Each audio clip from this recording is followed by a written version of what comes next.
Janji-janji itu bukannya sekadar janji gitunya. Ya. Apa yang mau dijanjikan sama Pak Haji buat masyarakat Bojong? Darangdan Bojong ya. Bojong Darangdan. Sebagai saat ini yang saya jalankan dalam bentuk pelayanan pengobatan. Itu sudah berjalan ya? Sudah berjalan dari 2021 ya. PKS, podcast kita semua. Kang, kenapa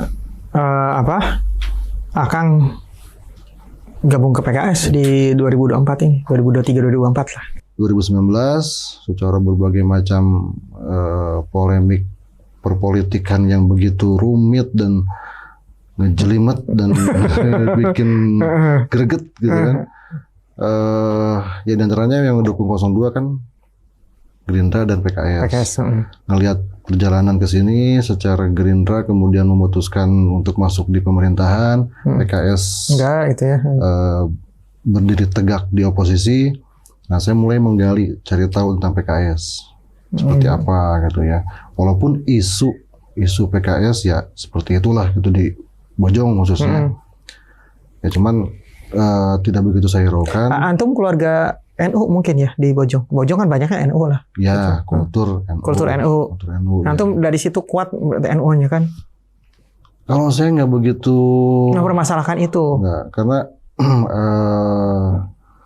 ya secara saya lagi ke ziarah ke haji, kan kita bertaklid ke madhab yang lain kan. Minta fatwa ke.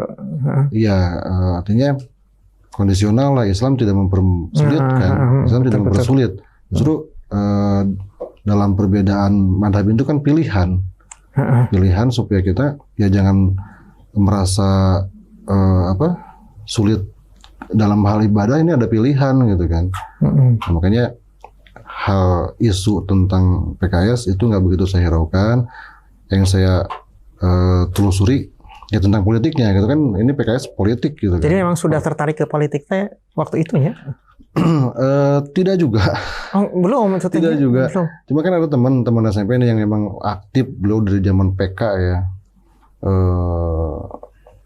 Ya teman SMP kita ngobrol-ngobrol kemudian diajak komunikasi ke sesepuh PKS di Bojong. Itu tahun berapa? 2019. Masih 2019 itu. Ya sebelumnya memang 2004 saya pernah bersilat ya kan di toko. Sering ketemu orang itulah banyak. Yang datang orang termasuk sesepuh ini. Ustadz Hasan. Ya, datang beliau awal-awal pulang dari Mekah. Ya, tidak secara memberikan atau bicara apa, tapi nih pelajari katanya, tolong pelajari. Apaan tebal? Iya platform itu ya platform PKS. Iya benar, pas di rumah saya lihat, waduh ada RT PKS. Karena nggak ada ketertarikan, udah disimpan gitu ya. Cuman ya di 2019 kemarin mungkin Ustadz Hasan juga ngelihat secara saya aktif 02 gitu ada seolah-olah masuk di politik lah entah. Bahkan orang-orang di Bojong mengira saya ke Gerindra gitu karena 02 kan identik. Iya betul. Cuman ya Pak Ustadz Hasan juga berpikir seperti itu, hanya mengundang bersilaturahmi. Kebetulan kan biasa di PKS juga setelah pemilihan penggantian kepengurusan kan, kaderisasi. Nah, ada pembicaraan soal penggantian pengurusan yang secara saya seolah-olah ditunjuk jadi ketua kepengurusan di Kecamatan 2019 itu. 2019. Nah, itu pun kan nggak saya langsung terima ya, izin orang tua dan segala macam yang dia berkat ada izin dari orang tua. Jadi yakin gitu lah. Iya, bukan artinya tujuan yang lain-lainnya ya, sebatas ya pengen tahu lah, pengen belajar seperti apa gitu. Kepartaian, politik, khususnya PKS gitu ya. Yang belajar ya setidaknya karena memang yang saya lihat PKS ada kegiatan-kegiatan mingguan yang sifatnya pengajian gitu. Jadi saya ada tambah ilmu lah, tambah ilmu. Ya di situ mulai aktif mulai banyak berinteraksi gitu. Ya, itu. Jadi untuk tujuan ke hal yang lainnya nggak ada pada saat itu. Tapi pas 2024 ini nyalek itu juga gimana ceritanya? Nomor 2 lagi ya? Iya, nomor 2. Sebagai ketua DPC, ya ketua kepengurusan gitu ya. Antum jadi ketua DPC Bojong berarti? Iya. Ya, artinya kan punya tugas untuk mensosialisasikan partai, memperkenalkan partai ke masyarakat dan mengklarifikasi soal isu-isu kepartaian di masyarakat gitu ya.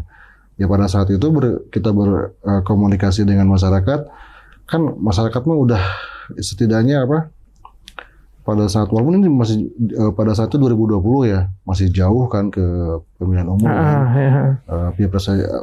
pemilihannya masih baru-baru gitu. Jadi masyarakat udah memperkirakan, wah nih mau nyalek ya sana. Udah masih jauh kan. Saya bilang di sini kapasitas saya sebagai pengurus, ia punya tugas untuk menyampaikan, menyampaikan tentang kepartaian. Ya sebisa mungkin kalau misalkan ada aspirasi kita tampung. Bahkan tidak, saya bilang saya ini mencari katakan kaderisasi, mencari potensi-potensi, utamanya anak muda yang memang punya potensi dalam hal politik. Ayo gitu, punya kapasitas, yuk kita fasilitasi gitu ya. Tapi karena tadi itu masyarakat ya secara biasanya terkait dengan partai kemudian datang bersilaturahmi ke masyarakat yang kelihatan menurut masyarakat memang ada kapasitas secara finansial, makanya wah ini mau nyalon gitu ya. Nah itu yang paradigma masyarakat yang memang seolah-olah untuk menjadi seorang kandidat dalam hal politik itu ya, itu harus punya finansial yang kuat, punya duit gitu. Banyak lah ya. Ya sebenarnya mah kan. Tapi kan emang betul juga. Betul, tapi tidak harus juga kan, tidak perlu secara seperti apa karena ujung-ujungnya ya bisa diperkirakan lah seperti apa perjalanan nantinya. Nah itu juga yang saya nggak berharap dan itu juga yang sebenarnya saya nggak begitu tertarik di politik tuh ya itu dari dulu bahwa politik itu menurut persepsi saya gitu ya kotor kan segimanapun juga kotor. Tapi setelah kita dapat ujangan dari Ustadz Hasan kemudian dari statementnya Pak Anies juga bahwa politik kotor tuh bukan sebuah wilayah, bukan sebuah sektor, tapi tergantung orangnya. Makanya kalau misalkan politik akan kotor apabila diisi oleh orang-orang yang baik. Saya pernah nyimak juga dari Pak Anies itu. Betul. Berpikir bahwa politik tidak harus dengan tadi itu ya, tapi dengan attitude. Masyarakat juga pastilah ada trust, kepercayaan kepada kita pada saat kita benar-benar niatkan ini untuk kepentingan masyarakat. Tidak semata untuk sebuah jabatan atau hal lainnya gitu. Kang Haji eta di Dapil 4 itu belum pernah ada selama 20 tahun belum pernah ada caleg PKS gitu. Betul. Nah itu Pak Haji gimana cara breaking the ice-nya kayak? Ya ini tantangan besar kan buat antum. Setiap dapil kan isu tentang putra daerah yang lebih kuat gitu ya. Saya mewakili wilayah. Dan Anda adalah putra daerah Bojong yang tulen lah ya. Mudah-mudahan itu jadi sebuah kekuatan. Kemudian ya tadi itu attitude dia. Jadi pokoknya dekat dengan masyarakat betul segala macam itu salah satu modal yang besar juga. Iya. Ya kita jaga itu silaturahmi, kita jaga omongan kita. Janji-janji itu bukannya sekadar janji gitunya. Ya. Apa yang mau dijanjikan sama Pak Haji buat masyarakat Bojong? Darangdan Bojong ya. Bojong Darangdan. Sebagai saat ini yang saya jalankan dalam bentuk pelayanan pengobatan. Itu sudah berjalan ya? Sudah berjalan dari 2021 ya. 2021. Ya diantaranya kan memang masyarakat sekarang ada fasilitas BPJS ya. Cuman diantaranya juga sebagian masyarakat yang tidak mempunyai fasilitas BPJS itu. Jadi Kang Haji bikin program itu gitu ya? Melalui kader-kader kita, koordinator di tiap desa, kita berikan fasilitas pengobatan gratis ke masyarakat. Itu sampai daerah-daerah pelosok di Bojong kok, sampai Tegalsapi gitu. Ya, khususnya kita awal mulai menjalankan program fokus di Kecamatan Bojong. Bojong, secara di 14 desa sudah tercover. 14 desa ya? 14 desa secara kepengurusan ranting kita berdayakan. Alhamdulillah ya warga juga responnya bagus.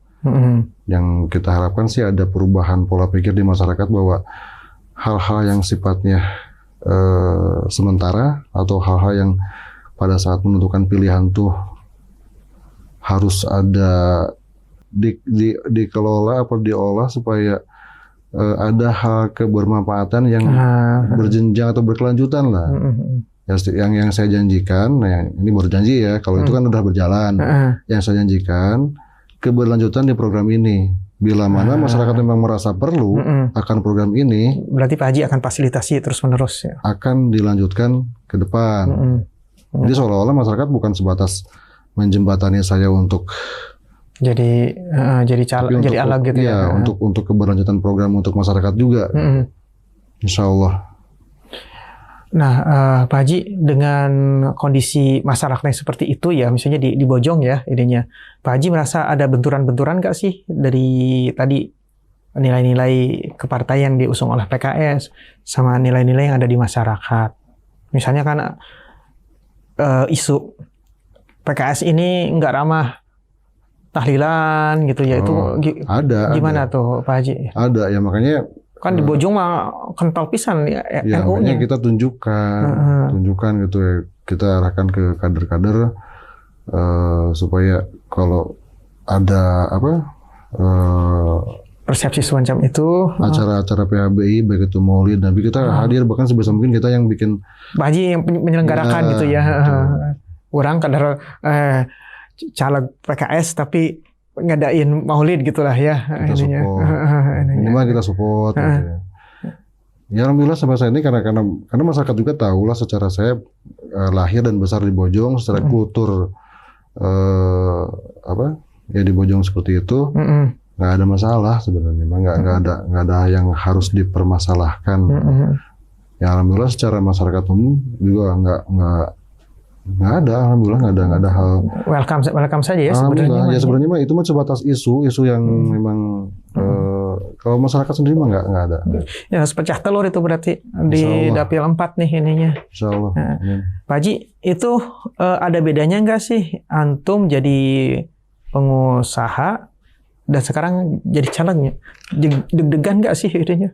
Pada dasarnya sama ya, kita kan konteks berkomunikasi dengan orang ya, dengan konsumen dan dengan konstituen gitu kan.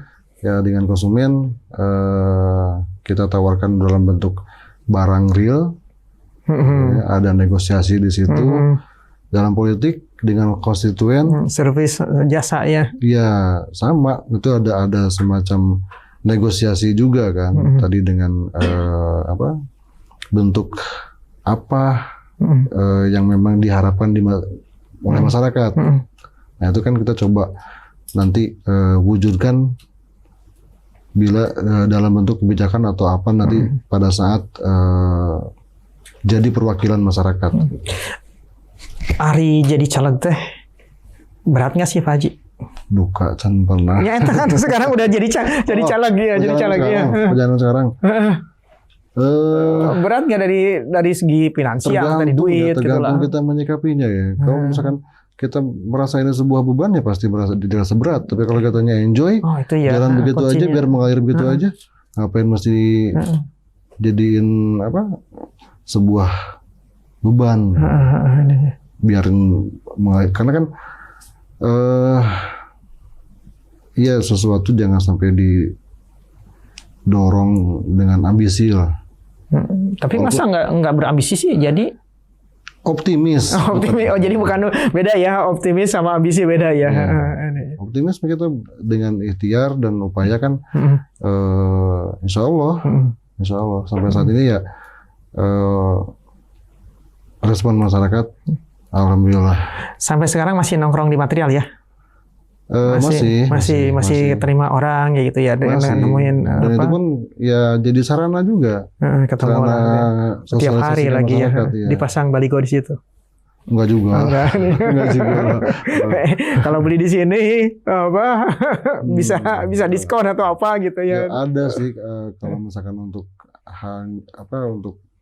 fasilitas umum. Ya kadang masyarakat mengajukan sekalian, ada. Siapa yang paling menurut Pak Haji dalam proses pencalegan ini, siapa yang paling penting lah menurut Pak Haji itu? Apakah istri Pak Haji, orang tua atau gimana? Ya, sebenarnya yang bisa memperkuat atau mendorong saya bisa lebih yakin masuk ke politik ya izin ibu ya. Izin ibu. Ya tapi doanya tetap memperkuat saya lah mudah-mudahan. Masih ada berarti dua-duanya ya? Enggak, ibu udah meninggal. Oh, udah meninggal. Tinggal bapak, maksudnya. Tapi ibu meninggal ketika Pak Haji sudah tahu mau nyalek gitu? Udah ya. Amin. Mudah-mudahan itu doa ibu kan salah satu yang mustajab ya ini. Ya, yang diantaranya juga yang memperkuat kan yang sehari-hari bertemu dengan kita kan. Ya istri. Ya. Nggak ada komplain dari istri? Alhamdulillah. Nyalek teh keluar duit deh berenang gitu. Ya dengan katakan waktu yang kadang kita pulang tengah malam. Itu kan beda ya, pasti ada bedanya kan? Ya, tapi alhamdulillah istri mengerti. Mengerti. Pak Haji, closing nih dari Pak Haji idenya. Pesan Pak Haji buat masyarakat Bojong apa ya gitu, terutama menjelang pemilu. Masyarakat Bojong nih dari Pak Haji Kiki ini. Ya, pilihlah sesuai dengan hati nurani. Bukan memilih atas dasar pertimbangan hal yang sifatnya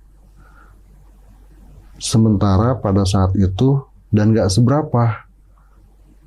Karena hal seperti itu kan menyangkut hak-hak masyarakat juga kan. 5 tahun ya. 5 tahun ke depan. Dibanding dapat duit 50.000, 100.000 hanya buat hari itu saja.